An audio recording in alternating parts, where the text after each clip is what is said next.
OneX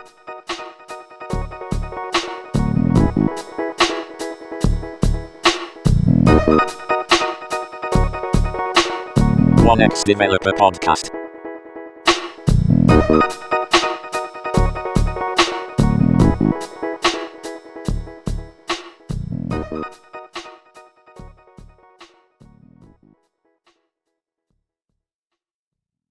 Welcome back to the OneX Developer Podcast. I'm Brendan. Hello, everyone. I'm Colin.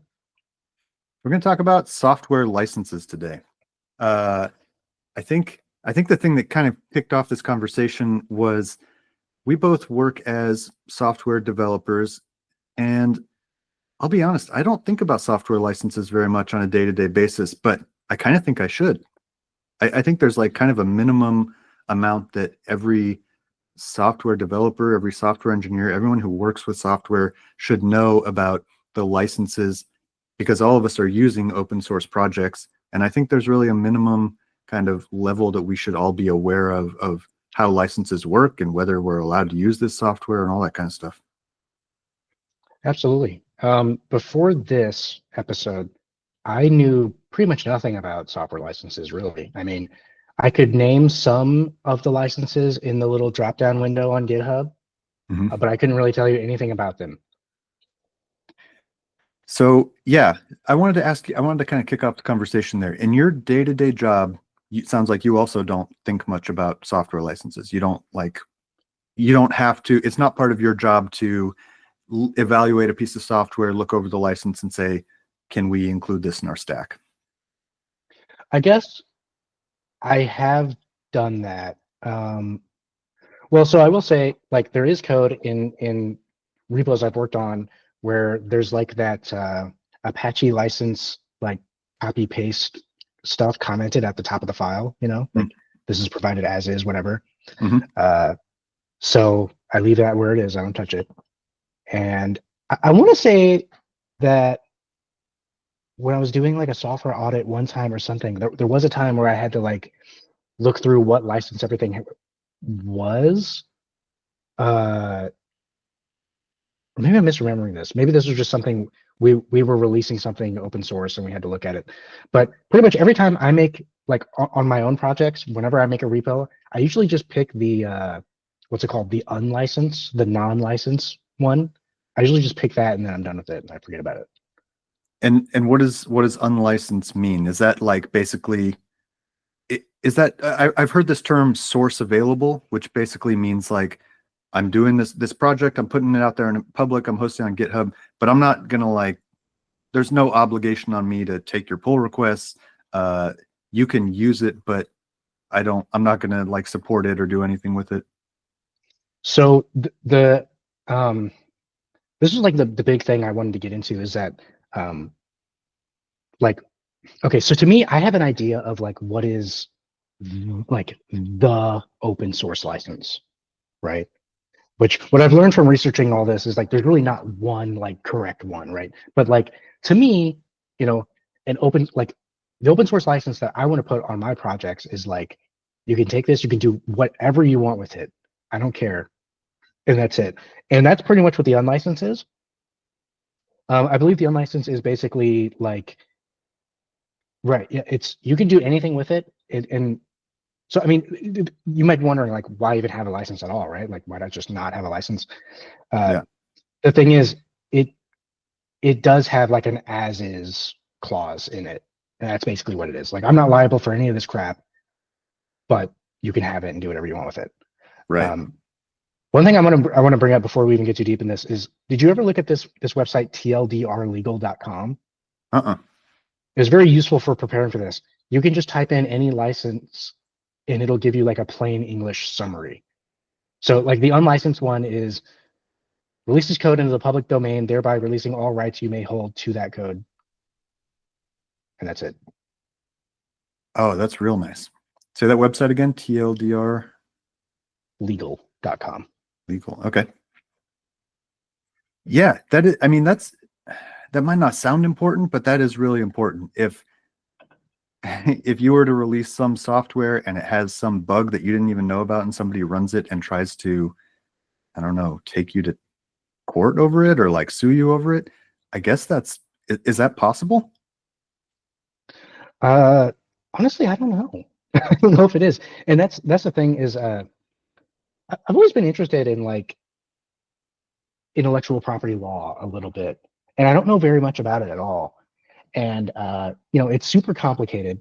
Yeah. But one thing I learned from all this is that really the way it works is by default, whenever you create code, it's closed source. Like you own the intellectual property just by virtue of creating it, right?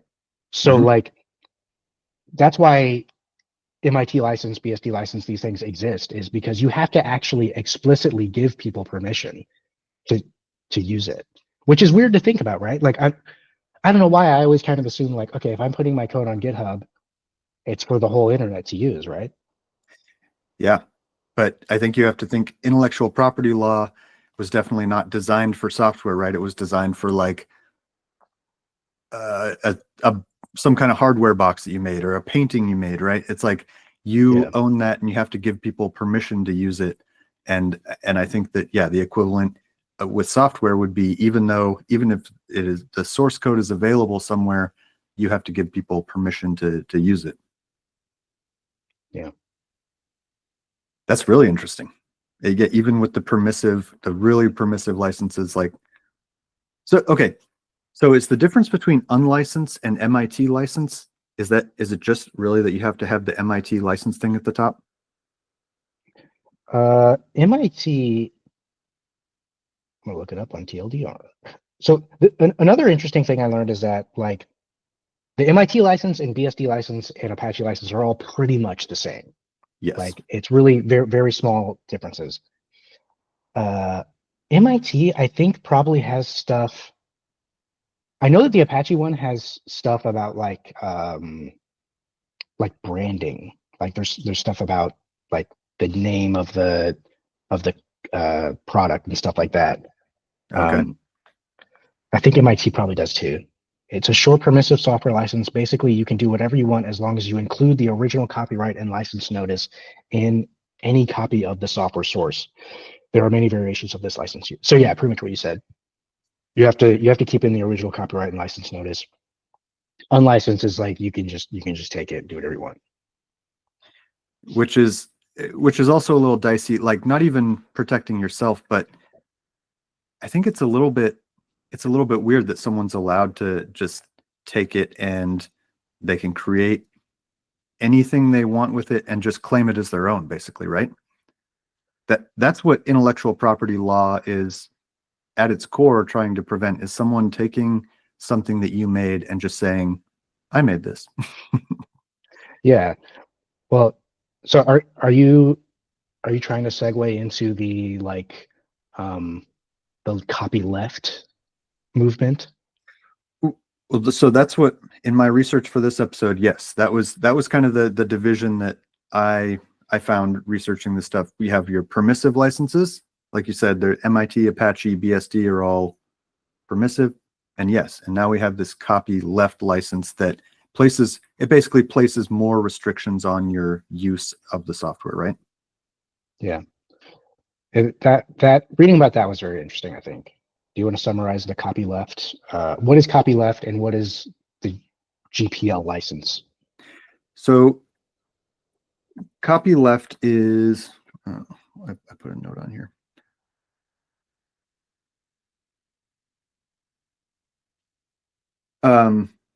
So copyleft requires derivative works to also be open source, I think that's kind of the big differentiator, right?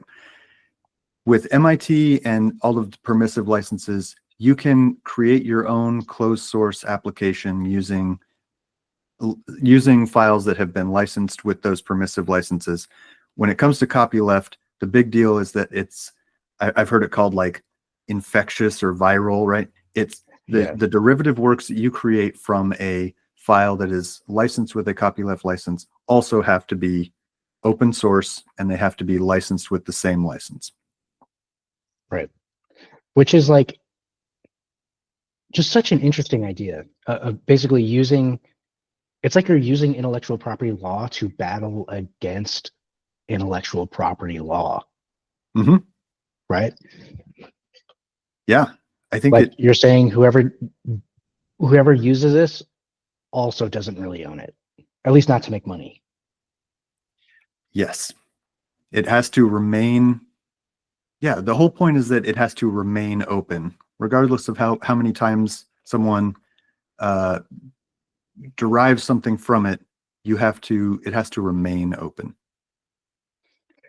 And so it's really like, I mean, it's really a philosophical type of license, right? Like there's really no reason to use the GPL license over MIT license or something other than you're just pro open source software, right? I think so. I think that's right. I think it's a philosophical position. One of the things I tried to research a little bit and didn't really come up with a good answer on. I wanted to ask you about. Do you know if any of this stuff has been tested in court? Do you know if top copyleft licenses have been like tested and people have, I don't know, have they held up in court over the years? Because they're Yeah, I quite have no old. idea. I have no idea. And I've always been, I think this is kind of what I mean when I say I wish I knew more about like just copyright law and intellectual property law, because I've heard a lot of like rumors about things like, people make jokes about like terms of service checkboxes, right? And like there's like you see that South Park episode, or are you familiar with the South Park episode where they Mm. update iTunes? So there's like this is like when people were using iTunes, I guess. But the premise is that there's an iTunes update, and whenever it updates, there's that little like uh, license agreement, and then you click agree, and that's it, and then it lets you update, and no one ever reads it, right? That's the joke. Right. So like what happens is they Apple releases an update, and in the agreement there's a clause that basically, I think it basically says like it gives Apple the right to do a human centipede experiment on you, and because human centipede had also come out recently, so that's the other tie-in. So then, like, I think the rest of the episode is like they become human centipede experiments, but the joke being that we all agree to these licenses without ever like really reading them. But I've heard people say that those like terms of service that you just click OK, those don't really matter much in court at all. And I don't know if that's true or not. That could be completely false. Maybe they totally are. Mm. But like that's something I find interesting too. Is like, okay, I know if there was a human centipede clause, that does not hold up, right? Because that's like not a good faith. That's clearly like malicious, right? And it's illegal to do that anyway. Yeah. Uh, as like an MMA fan, this is something that kind of comes up sometimes. Like, I know there's states where like mutual combat is legal, right? Like there's some states where there's still clauses like basically like you can do a duel or Oh, oh, whatever. oh. Gotcha. Or just in martial arts in general, this is something that I've heard rumors of. But it's another case of like, okay, but how does that actually work, right? Like if we agree to mutual combat and we get in a fight and someone dies, like that's still murder, right? Like or like what if we're fighting and we break something? That happens a lot in street fights. People bump into cars and stuff. Like we're still liable for anything we break, right? So what? I don't know. It's um law is just interesting to me. There's just so many. I guess that's like as an engineer thinking about edge cases. It's like, okay, but how does any of this really work? Yeah. Well, I think what's funny about that is that those edge cases that you're talking about are the reason that the terms of service are 800 pages long, right? It's Right. they're trying to phrase it in language that covers every single possibility based on existing law, right? Decisions that have already been made, they kind of like consult that and try to construct language that covers every possibility, leaves no room for ambiguity, and yes, and would hold up like you're talking about. The human centipede clause wouldn't a judge would throw that out, presumably.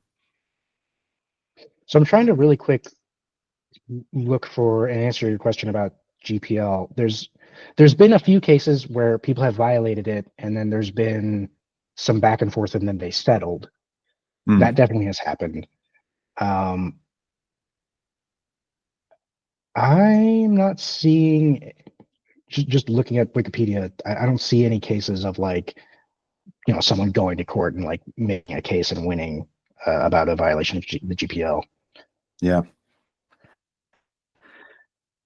I mean, I think that's really interesting because, like you said, it's mostly it's mostly a philosophical position, but because it's not like when somebody violates the GPL, it's almost like how would you calculate damages? You know what I mean? It's not like it's not like a proprietary piece of software where you could say like, well, we would have sold 800 copies, but in this case, we only sold 500 because somebody was like breaking our copyright. It's more just like they did something that we told them they weren't allowed to do per the terms of the license of the software. Yeah. Like just describing it like that, it gives me the feeling that it would probably just result in like a cease and desist kind of thing, right? Like, okay, you guys made money from this and you weren't supposed to, so stop it. Right. Yeah. I mean, to be totally honest, that was kind of my impression for a lot of years, was that, yeah, the GPL was mostly just not that it wasn't binding at all, but that it was maybe more of a philosophical thing, like you said. Are you familiar with the term TiVoization? TiVoization, no. This was a really big deal when I was first getting into Linux and open source stuff. So this is like 2006. So I'd kind of forgotten about that term, but because it's kind of fallen out of favor because TiVo's I know what really TiVo thing. is. Yeah, I remember when TiVo was a thing. I don't think I ever had it, but I remember when it came out. Okay, so TiVo made a hardware device that you could buy, and it ran Linux, which was licensed under the GPL v2. But the TiVo hardware box prevented you from modifying the software via some kind of hardware constraints. And their whole argument was like that they had DRM requirements with content providers. They didn't want you to be able to like run a modified Linux kernel that lets you download your TV shows onto like some other device or something, right? So I'm not sure exactly the technical details of how they did it, but maybe they were checking some key or something. But you could only run a specific version of the Linux kernel on the device. And so like the license says that you're allowed to receive the code and to modify it, and yet the hardware makes that practically impossible. Mm-hmm. And that's what actually prompted, as far as I understand, that's what prompted the GPL v3. So it had like version 2 came out in like 91, and it was this whole TiVoization debate. Like 15 years later, finally, they came out with this updated version that tried to address that. And Linus was never a fan of all that, and Linux to this day is v2. They never upgraded to v3. So he actually feels that it should be like TiVo should be allowed to do that. Yep. I read a quote in the Wikipedia article doing research for this he basically said the license covers the kernel. It doesn't cover. Yeah. As long as you have the kernel and the license to the code, it doesn't cover anything else. Like you're allowed to do whatever you want with it at that point.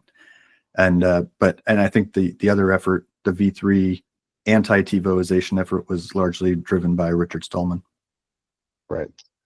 Which didn't he he was involved in like the original invention of the GPL license, wasn't he? I think he wrote it, maybe with other people, but I think he's like one of the main. Yeah, I know they've had like actual legal experts like look at it and stuff. Anyway, so from a little bit more Googling, from what I can tell, generally most of these licenses have never really gone to court. And generally, whenever there's disputes, people just they kind of figure it out outside of the court system, which is interesting. So something I find interesting is I've heard a lot of people describe open source software as being like a charity, right? Like it's something you do because you just believe in it. It's something you want to do. And I feel like with the GPL license, I mean, you're still doing that, but if you use something that is licensed under GPL, you're then forced to do open source, right? Like, I don't know. I don't know if there's like a name for this conundrum, but there's like, this is something that comes up with like taxation, right? Like if someone gives money to the poor, that's a good thing that they did of their own volition. If like the government forces them to give money to the poor, are they still a charitable person? You know, that's kind of a moral conundrum there. Yeah. I almost feel that with the GPL in a way, right? If we're like forcing people to be open source, I mean, I guess if your goal is to just create a world of open source everything, I don't know. I mean, would you ever release software under the GPL license? Yeah, I think for me it absolutely depends what it is. I would absolutely consider releasing software under GPL. I guess I'm of the opinion that not everything has to be GPL, right? I think there's I think there's room in the world for non-open source software in some cases, but I guess as a default, I would say I would release under GPL or some kind of copyleft open source kind of thing. What about you? I don't know. It feels kind of communist to me. Really? Not really, but like, kind of in a way. But I mean, I'm not against it. Like, I think I could see where I would. Something that comes to mind is I feel like when you release something under a GPL license, it almost feels a little vain in a way because like I feel like you're kind of by signing it with. I feel like we should stop saying GPL license because doesn't L stand for license? It does, yes. So we're saying, what does the GP stand for? I don't know. We're saying GP license. Yeah, I think it's the GNU public license. GNU public, yeah, okay. The GNU public license. I feel like there's a little bit of vanity in that because it's almost like you're saying like, yeah, people will use this and want to make money from it. Not really, but like, it kind of feels that way to me. Like, I think that's the real reason why I always put everything under the unlicensed because it's like no one gives a shit about this anymore. But yeah, I don't know. I mean, I'm trying to think of an example of something where I'm like, I don't want people to make money from this. I mean, maybe if like, not like in software, but you know, if you like invented some kind of medicine or something, like I could see that, right? Like, I don't want anyone to have like the right to profit from this. I just want it to be something that anyone can use. well, hold on a sec, because there are lots of people making money using GPL licensed software, right? So like, you know, Amazon has its own, or maybe a better example is like if you buy a new TV, there are a lot of TVs that like run Linux. There's a place you can go to download that software, and it's all open source. They're complying with the GPL by providing you with the source. You know, supposedly you can modify it or whatever. Again, that's kind of the TiVoization problem. I don't know that you can really like modify the kernel and then put it and run it on your TV or whatever. But they're complying with the terms of the license and still making money off it. So I don't think licensing under the GPL necessarily means you can't make money. Right. It doesn't have to be free. It just has to be open source. That's right. Yeah. I was kind of projecting onto it, and that does make sense because there are benefits to open source beyond the economic aspect of it, right? Like when I say this is open source, one of the ideas is that people will be scrutinizing the code more heavily, and anyone can propose changes and fixes to it. So, yeah, and anything that's like really important, like infrastructural kind of thing, I could see how you might want to use the GPL. Yeah. And also, I think just for learning, like it's so easy these days to take for granted how much open source software there is out there just for us to like look at and learn from, you know, that it wasn't always like that. There were, you know, in the days before, I'll say even before the internet and stuff, it was really hard to find examples of like code that you could look at and just be like, oh, that's how you communicate with a serial port or whatever. You either had to find it in a book or like find the right BBS to download code from or something. But I think there's real advantages just to the profession of coding, or like the craft of coding or whatever, just to have so many examples out there that you can go out there and learn from. Yeah, it's very cool.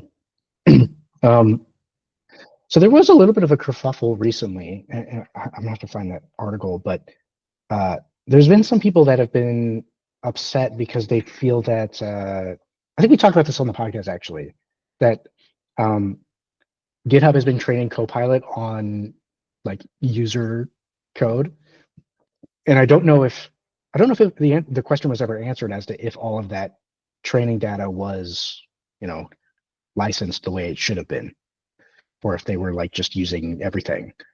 Yeah, I don't, as far as I know, that was still an open question about whether they played by all the rules there. So I mean, I know that there's been a lot of discussions about there being, and there probably already are, like AI specific clauses added to existing licenses or AI specific licenses. But I don't know, do you think that changes things at all? Like, do you think that you need, like, if something is open source, does that mean that AI tools can be trained on it? And if, like, is that a specific scenario that you think needs to be handled differently? To me, that feels like yes. Well, yes, I do think that's a scenario that needs to be handled differently. To me, that seems like a specific case of this whole problem that's prevalent in images and writing and all this stuff of like, I think that the scale of AI changes things. You know what I mean? I think it's a little weird to say AI learning stuff can't access the internet. So in one sense, it's like, if it's publicly available on GitHub, then you can train a model on it.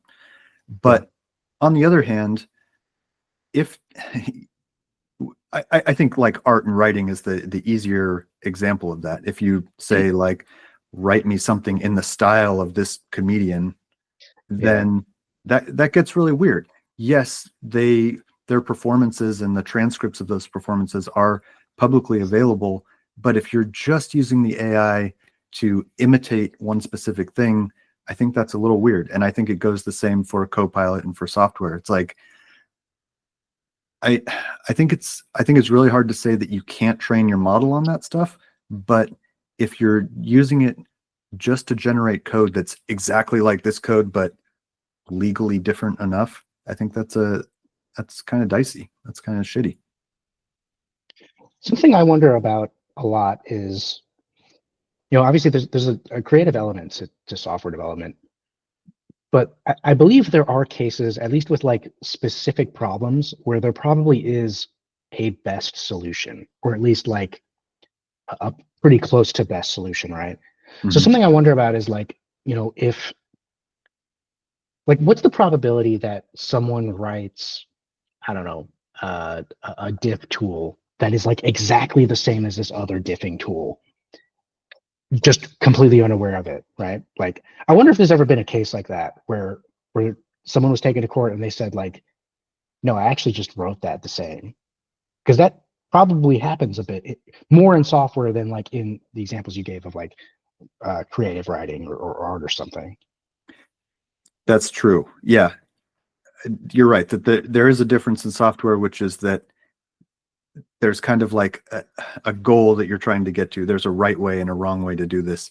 There might be multiple right paths to the solution, but yeah, it's not like writing where it's kind of an open-ended question. I think chances are extremely high that two people came up with the exact same solution to a problem, especially if you're talking about, a relatively small chunk of a relatively small, narrow, focused thing like a diff tool, like I don't know, some kind of LS utilities kind of thing, something like that. Yeah. I don't know if it's gone to court, but I'm sure that at some point in time, two people have written code that's virtually identical. I wonder how hard it would be to do what you were talking about with the AI tools. Like, switch things around a little bit and then make the argument that you just made the same thing to get around licensing. Oh yeah. I mean, it's a very difficult thing to prove either way. Yep. And difficult to prove. And then like, if you used, if now that you have Copilot in the mix, it's just, I think it's even messier. It's just like I don't know, the AI wrote the bulk of it for me, and I just kind of like switched a few things around. Yeah. And I mean, it's something I've thought about with like, if you've ever signed like a non-disclosure type of thing with an employer, like, I mean, when I apply for a job, I put on my resume, like I have this many years of experience with this language or with this web framework or whatever.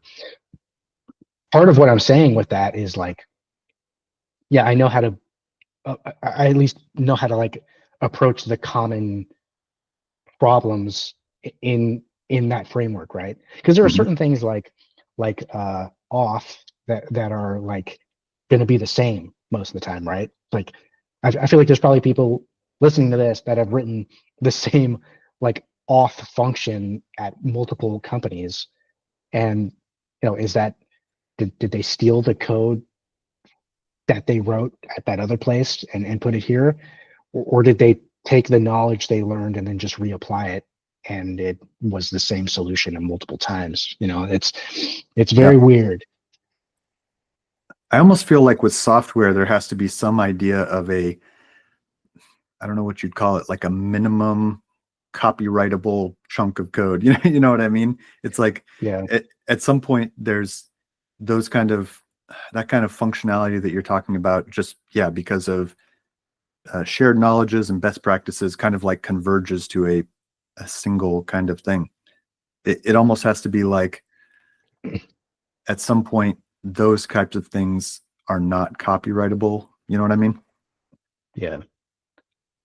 But right. And there's a clear division of like, there's a point where, if you just roll up with, I don't know, what's like a really huge project. If somebody doesn't just roll up with all the Windows 10 code, right. that's pretty clear. Yeah. Where that came from. But what about you? If you wrote a chunk of software, you wouldn't license it under GPL? I think I would, now that I'm rethinking it, because really what you're saying, let me read it. Let me read the TLDR legal. You may copy, distribute, and modify. Oh wait, hang on. This is actually GPL 3. You may copy, distribute, and modify the software as long as you track changes and dates in source files. Any modifications to or software including GPL licensed code must also be made available under the GPL along the build and install instructions. So I think the part that throws me for a loop a little bit is, so if I take GPL licensed software and I use it in some much bigger project, that bigger project also has to be GPL. I think that's true, and that's what the LGPL is for. What is LGPL? The lesser GPL, which is for libraries and stuff. So I think what you're saying is correct for the GPL, and that's basically why people were like, come on, that's a little bit too restrictive. And so there's this LGPL that's for like a library. So if you want to use, I don't know, whatever, image magic or something in your application, you have to, I think you still have to make the source for the open source thing that you took publicly available, but it doesn't, you can use that in a proprietary closed source project without making your entire project open source.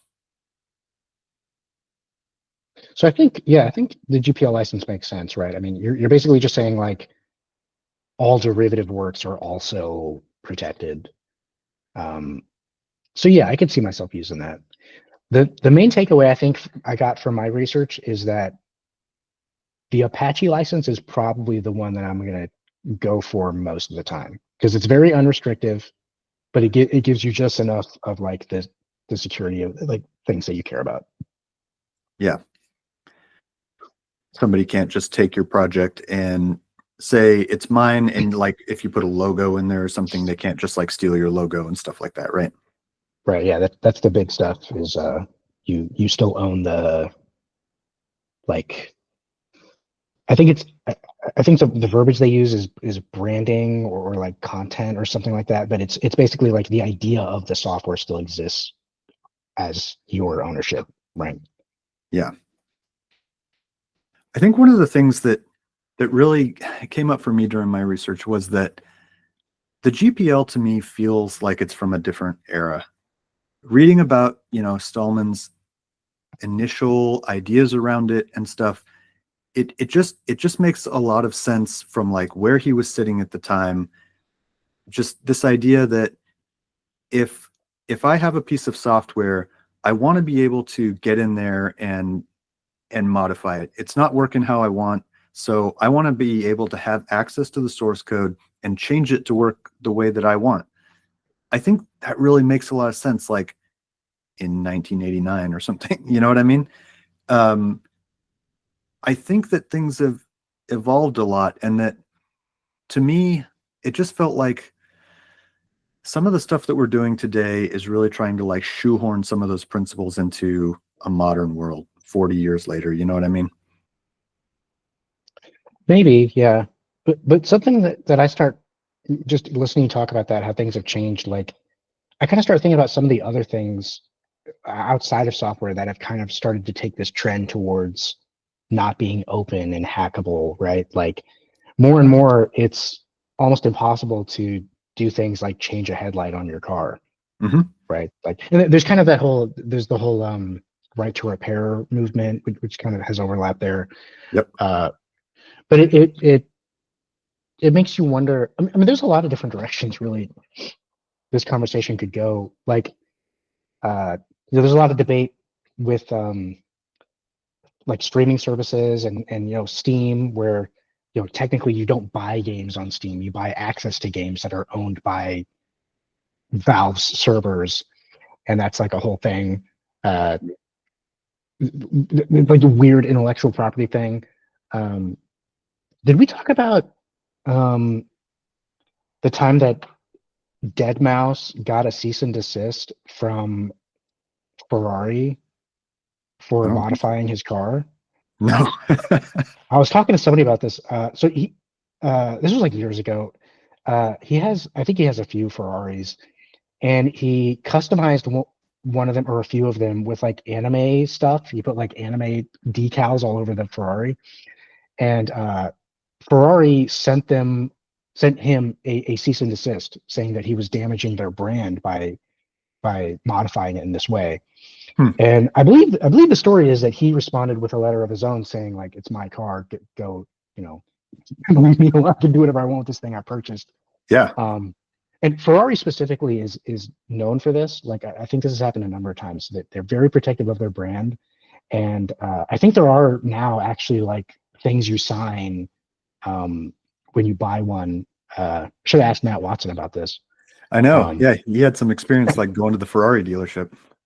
Yeah, I know that there's a thing that with a lot of like collectible cars, you have to sign a thing that you won't sell it for like the first 2 years or something, and they just do that to prevent like scalpers from just turning around and selling it, and Oh, right. Because yeah, he was saying that's there's a like super limited quantity, right? yeah. So anyway, I don't know. It's just interesting, like just the idea of like who owns something and what are their rights with what they own or don't own. Really, I don't know. It's interesting. Yeah, I think that's kind of part of what I mean about from a different era is I think Stallman's idea of ownership includes the right to get inside there and tinker with the thing that you own. If you have a piece of software, you own that piece of software. And I think, yeah, exactly like you're talking about, that feels like a bit of a dated concept in some ways. A lot of the software we use, we don't really own in any of the way that we used to. Yeah, and there's, I mean, I guess I wonder, like, is there room for like a legal movement in other spaces for this? Like for, I mean, I guess the difference is that auto manufacturers are all like giant companies, and there's like, I don't think we'll ever really see like an open source car, but like it seems like there should be like a legal push to have something similar in other areas. That I should be able to go in and modify things as I want. I should be able to modify my car as much as I want. Yeah. I mean, I think right to repair is kind of covers a lot of that, I would think, right? If it's yours, you have the right to get in there and tinker with it. I'm trying to think. I think one of the ways software is interesting is that, okay, Ferrari might be a little bit of an outlier there, but for the most part, if you buy a car, you can do whatever you want with it. You can put ads for other companies on it. You can cover up the Toyota logo, right? Most car manufacturers don't care what I do with my Corolla, but yeah, but at the same time, there are things that are getting harder and harder to do. Like you're talking about with it's harder to replace a headlamp, or it was John Deere, wasn't it, who was like preventing any repair. Like if you opened it up and touched the inside, you voided your warranty. Yeah, something like that. And so I think that I think there is space for. I think there needs to be movement towards that. I'm yeah, big fan of right to repair.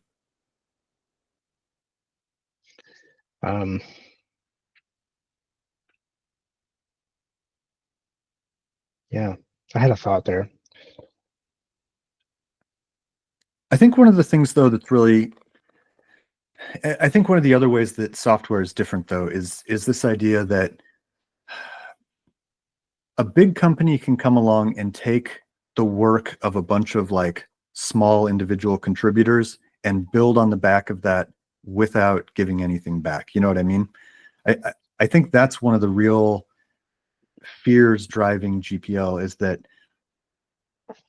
you have this, you know, the Linux kernel is a little bit weird because it's so big, and because like I think most of the contributions to the kernel are like corporate sponsored. But a lot of open source projects, even a lot of successful open source projects, are the result of like hundreds of small contributions from people all over the world. And it is a little weird that someone like Amazon or whoever can just come in and be like, we're going to take all of that. We're not going to do any of our own R&D on this in this space. We're just going to take this product. We're going to build something on top of it and sell it. And not give anything back to the community. Like, we're not going to contribute. I know that in a lot of cases they do. Like there are Amazon people contributing to open source. There are Google people contributing to open source. But I think just the idea that they could do that is a little. I think that's part of the fear that's driving some of this. Yeah, I mean, we've talked about packages and products out there before that are things that are managed like that, very small number of people, and are like super important to like entire industries, basically. Yeah. One thing I think is interesting is how like some companies will give back, but like I'm thinking about like, okay, Microsoft, right? Like Microsoft Visual Studio Code is open source, and you know GitHub is owned by Microsoft, which is a big part of open source. But like it, or okay, like Chromium is a made available open source. Is actually I don't know if Chromium is actually like released by Google. I guess it is, right?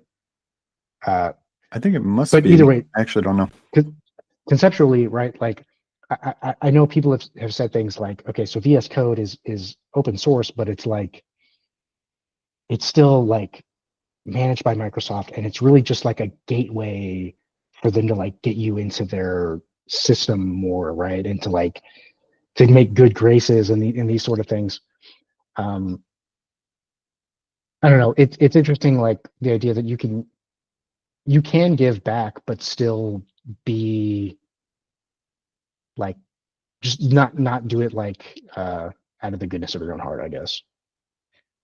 I think that goes back to what you were saying about like being forced to do charity, right?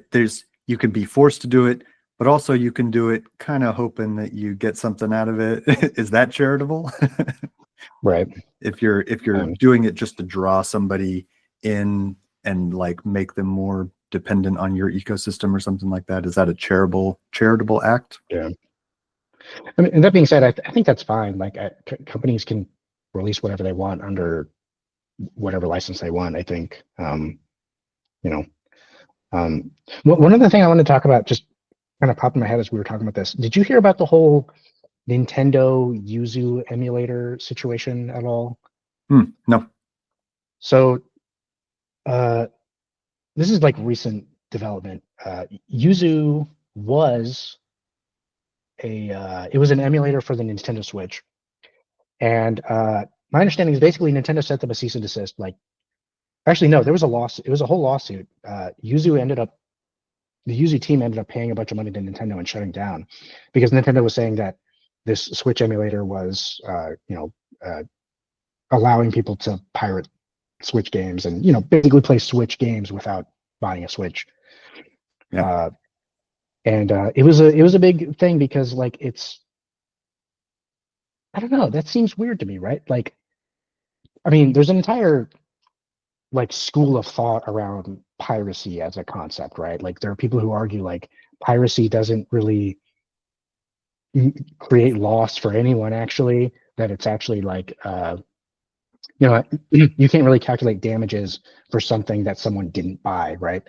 But like this isn't even that, right? This is like they made a software that works with proprietary games and people could potentially use that to not buy things.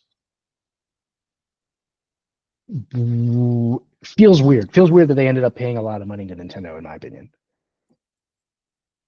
So Nintendo wants you to buy the hardware, software ecosystem, whatever you want to call it, right? Like they want you to be in the Nintendo world by buying the hardware.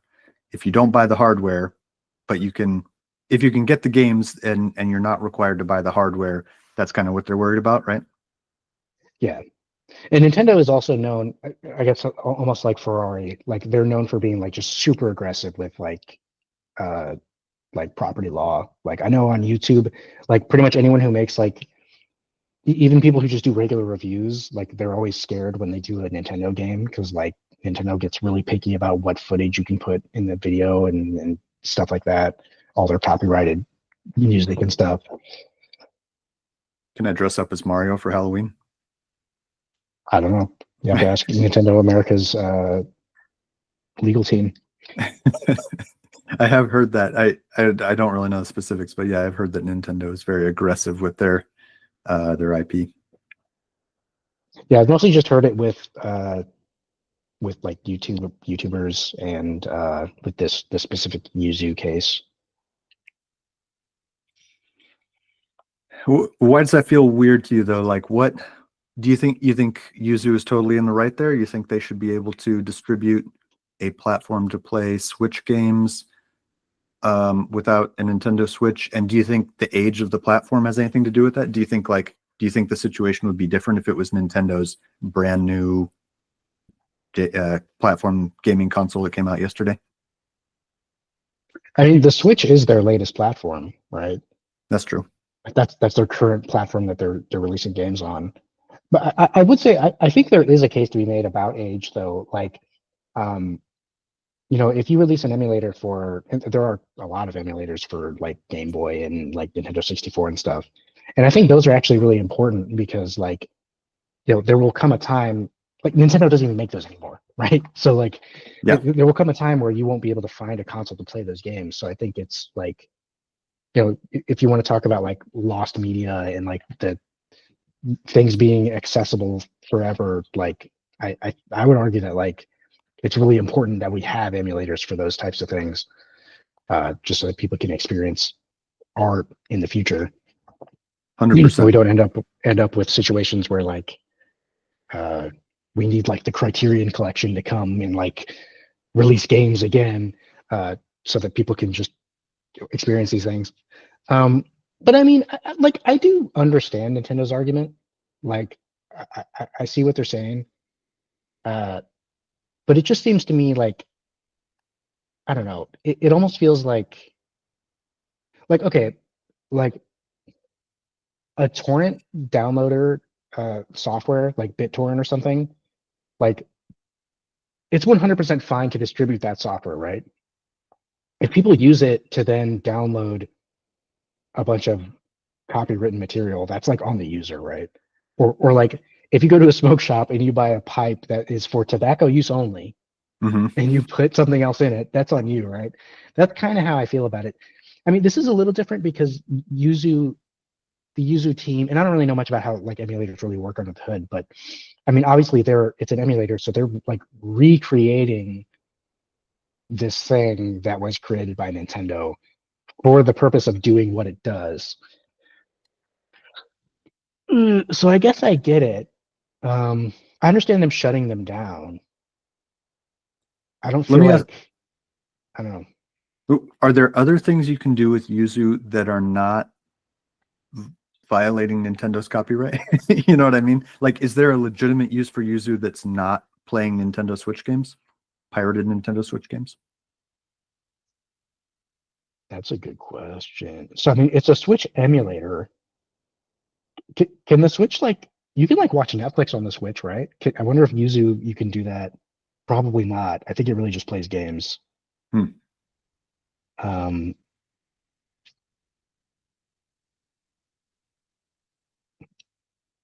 yeah, I don't think so. I I think think really you're only using it to play Nintendo games. that seems like a big part of it. Like, as ridiculous as the argument is about the tobacco pipe, like at least there's an argument there that like, oh, I'm just buying this to smoke tobacco. Right. You There's know? really no other reason to use Yuzu. Yeah. Um, the crazy thing though is that they paid $2.4 million to Nintendo. Wow. That seems really big. And I don't even know really if the Yuzu team was uh like I don't know what like if it was like a for-profit company or if it was just like what. Hmm. So I guess it makes sense. Yuzu was released under the GPL3 license. I'm interested in like where the $2.4 million number came from. That's always the thing I find interesting about this sort of stuff is like, can you prove that Nintendo lost $2.4 million? Yeah. How did they come up with those numbers? I get the feeling, or I guess I just assume that they usually just go by, okay, it was downloaded this many times, that's this many switches or whatever, which is just completely unfair. Yeah.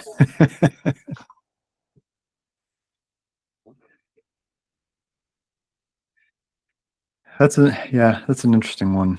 I hmm. I see Nintendo's argument there. I think that does come pretty close to basically, I don't know, just giving users a way to bypass buying a Switch, right? I want to. Well, okay, I'll say this. Hmm. Like, okay, so Yuzu is only used for playing Nintendo Switch games, but that doesn't necessarily mean it's being used to not buy a Switch. Like, uh, I think people would emulate their Switch on their PC for performance reasons and for maybe just convenience, and probably I would imagine for modding, right? Like installing mods is probably easier on Yuzu than like on a console. So I think there are reasons people would emulate their Switch on their PC other than to not buy a Switch. Yeah, that's a good point. Um, do you think there's an argument that like people that's a really good point. I think especially with the Switch being as old as it is, there's probably a lot of performance gains you could have running those games on your PC on like a much more modern PC. But at the same time, especially in the Nintendo ecosystem, right? The hardware is custom designed to be able to play the games at a reasonable rate, right? I don't. Do people have complaints about frame rates and stuff with Nintendo games? I don't know if they are. They're kind of weird because I feel like that's not really the appeal of like a Nintendo game. Right. I mean, the Nintendo Switch is like significantly less powerful than like the Xbox and PlayStation equivalents, but I don't know. Yeah, I think the only people doing that are they're just kind of being geeks, you know. I think what I really agree with there, though, is this idea that not everyone who's doing that would have bought a Switch. I think there's a lot of people who would run Yuzu and play some Switch games and stuff, but if they couldn't do that, they would just play a different game. You know what I mean? I don't think that it necessarily translates that every person who's doing that is a potential loss for Nintendo. And I don't know, in some ways, maybe it, I think with a lot of piracy stuff, this goes for a lot of piracy stuff, that maybe there are users being drawn into the Nintendo ecosystem by being able to play the game on their PC, you know? And then they're like, you know, it would be easier as if I got a Switch and could play Zelda. Yeah, I'm just like perusing like some threads and stuff talking about this, and someone pointed out that there's an ergonomic argument, right? Because the Switch has the Switch controller, and there are third-party controllers that you can make work, but it could be that someone just wants to use their PC where they have pretty much unlimited controller support. Right. So something.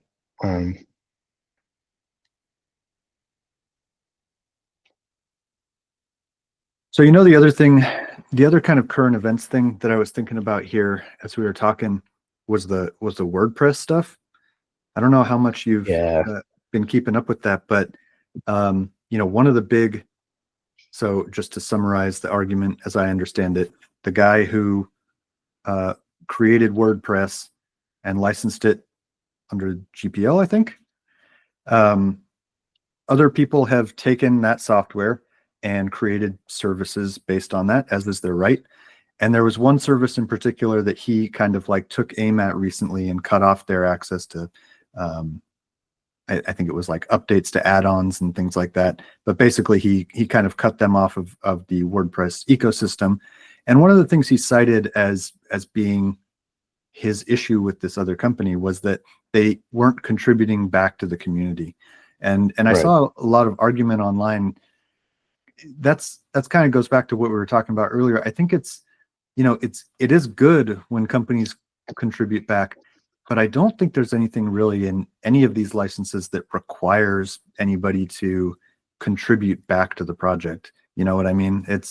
And I'm not sure that you can really, I mean, that's a really hard thing to put in a license, because what is an appropriate contribution based on how much you've used the software? You know what I mean? But I think that's a really interesting case. I just saw a lot of discussion on that online. It was like they're bad citizens in the open source community, and it's like that's not part of the license. You can't force people to give back to the open source community. You can force them to make their own project open source, but beyond that, they have no obligation to contribute back. Yeah, my understanding of the whole situation is basically like at the high level what you just described. I haven't been keeping up with all the details and stuff. To me, on the from my vague understanding, it's a little bit of like both parties kind of suck here a little bit in their own ways. But I do feel pretty strongly that like something's either free or it's not. You know, like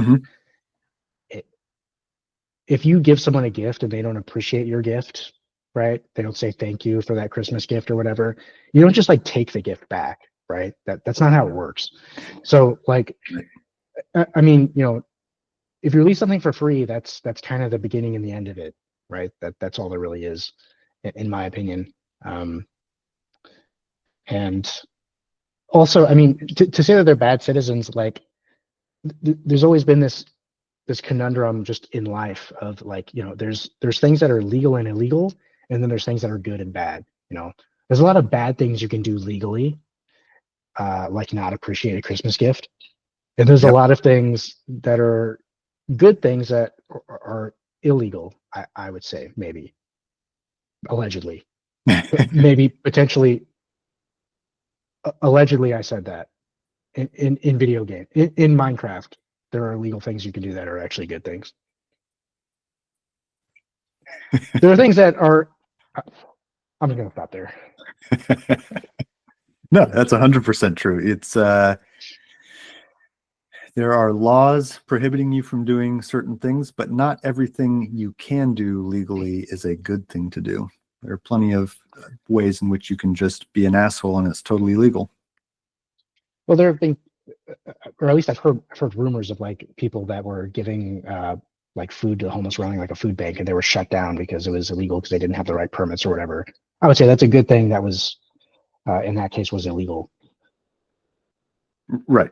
Yeah. Yep. I mean, I think the only recourse for that kind of stuff in our society is to like start, I guess, to legislate it, and then you run the risk of like government overreach or whatever. So I don't think there will ever be a world in which those two things line up perfectly, you know? Yeah. I don't know if you really can. Especially when it's like so many of these things are things that we don't even know ourselves, right? Like after I explain it, I'm like, I don't really know if Nintendo or the Yuzu team. I don't know who is right or wrong. Really, it was kind of a weird thing. So I don't know what the law should be.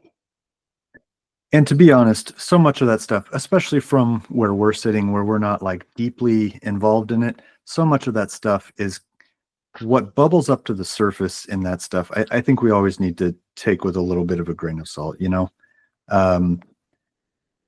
This idea that Nintendo has an identity that acts in some way like a person, you know what I mean? They're vindictive about their copyright and things like that. I think we need to like take some of that stuff with a grain of salt. It's sometimes easy to I'm getting lost there. I don't know. No, I think I see where you're going. There's a lot of times in like our modern age where like everyone on Twitter is mad about something. I feel like that's kind of what just happened, honestly. Everyone was really mad about this, and then I started to look at it like freshly, and it's like, well, Nintendo kind of has a case here. Yeah. So, yeah, it's important to just kind of think critically about stuff.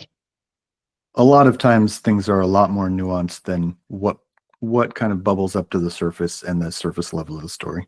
That's all I was trying to say. Yeah. Do you think we've talked enough about licenses? I think so. I think that's a good introduction. I learned a lot actually researching. I felt like I personally learned a lot. Like I said, I don't deal with it a lot in my day-to-day life, but I think it's something that everyone should be a little bit aware of. It's a big part of our life as software developers. Yeah, I'm glad I know more about it. It's something that I should have known before. All right, so whose side are you on?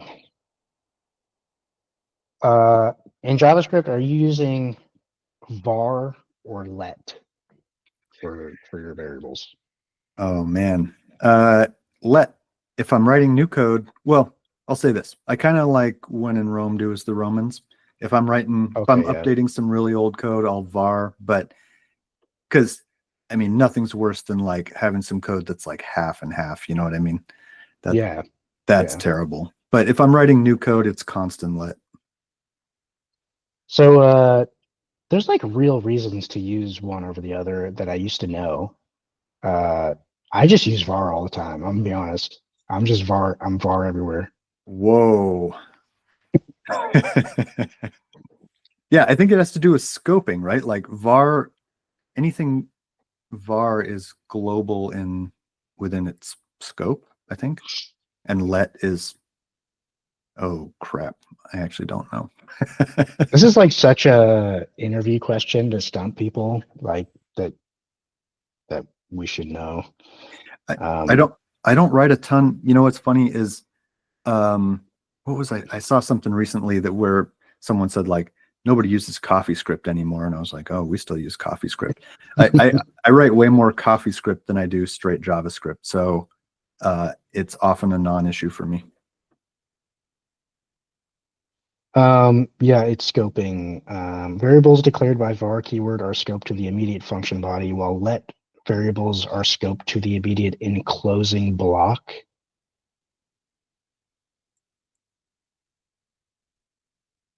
So I don't think it really matters.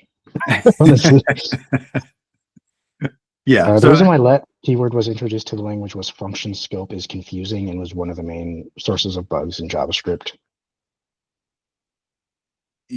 So there's some other things.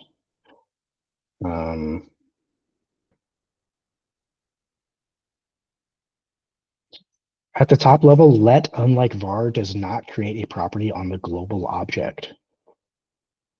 That actually seems really weird to me. What does the global object mean there? So like basically if you define something outside of a function globally with var, then anywhere you call it, it'll know what that is. With let, and there's a code example here. With let, that's not the case. If you put let at the top level inside a function, it won't know what that is. Or maybe it will inside a function, but here's the. Can you read that? No. So he's defining var foo and let var, and then if he does window.foo, that's foo, that's the var one, and then window.bar is undefined. So it's not on the window object when he did a let. Okay. That seems counterintuitive to me. I feel like anytime I'm declaring something globally, whatever it is, I want it global. Right. I think, well, I mean, hopefully you're not declaring too much stuff outside of any function or class or something. You know what I mean? That's a little bit of, I think global variables like that are kind of a weird case. But okay, I'll say the bigger thing for me is that ever since the introduction of let, I use const a lot more. So I try to use, I kind of think of it that way. That's how it is in my head. There's var, and then there's let and const are kind of this like pair of the new style way to do it. Right. And so I try to const whenever I can, and that part is obvious and I think really helpful. And then if I need it to be mutable, I let. I do use const for constants, but and I'll use a let sometimes. But yeah, usually I'm using var. I guess a lot of the time when I'm declaring a variable, it's just like real quick. I want to see what something is, so I just use var. I guess. I probably should use let though, because just because of scope, that makes things cleaner overall.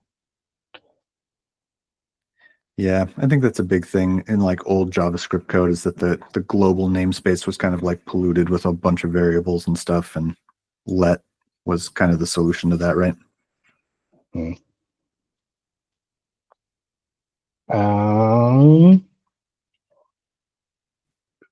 gonna save that one. I'm gonna save this one for its own episode.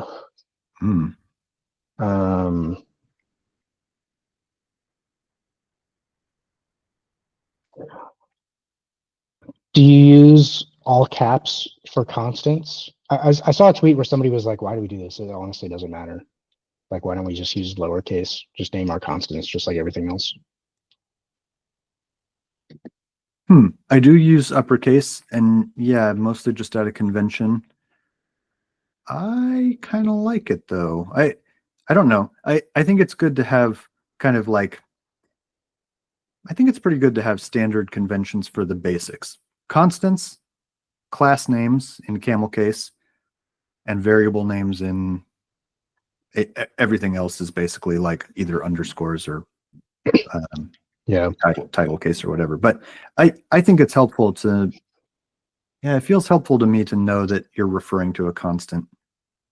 Yeah, I do it pretty consistently, just out of habit. Is that something that's recommended in like every language? I mean, not every language, but I mean, it seems like that there's a big focus on that in Python. I don't know if that's such a big deal in other, because like, okay, like in JavaScript, if you define something as a const, you're not going to redefine it. It'll complain at you, right?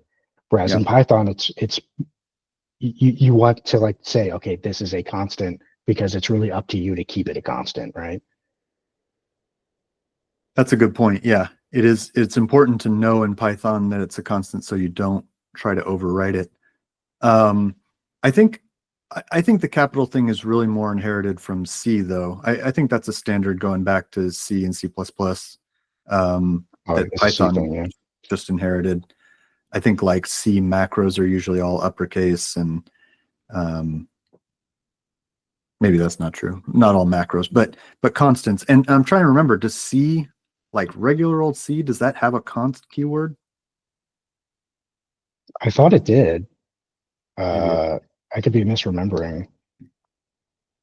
it's been so long since Isn't there like public and private? Isn't that? And in C++ there is, but in C, where there's no, there's no classes and no members and stuff, there's no such thing as public or private that I know of. But I can't remember if you can declare something const. I don't know, but it definitely did. That convention did exist in C. Oh, all caps is the traditional C designation of a preprocessor macro constant. Oh, It's very useful to have these in different namespace from anything else, since the preprocessor will substitute wherever it finds the name, regardless of things like scope. I don't really know how all caps Yeah, I don't helps know you there. But those are the things like include once, those kind of things like yeah. if def this this file _h or whatever. It's like, yeah, it's like it's just it's an indication that it's kind of a global thing that you can refer to everywhere, I guess. Yeah, I think it's good practice. More Just than visually know what's constant, what's not. Yeah, more than anything else, that just like feels right and natural to me. Probably It just does the way I feel learned. good. Yeah. It seems like it feels like you should do that. Yeah, I like having one called pi, all caps pi. Oh yeah, PI. Yeah. Yeah. Oh yeah. All caps when you spell the man name. Can we get much higher? So little joke for us only. All right. I think that is going to wrap this one up. What do you think? I think so. That was great. Learned a lot about licenses. All right. And we will catch you guys in the next one. Peace. Yep.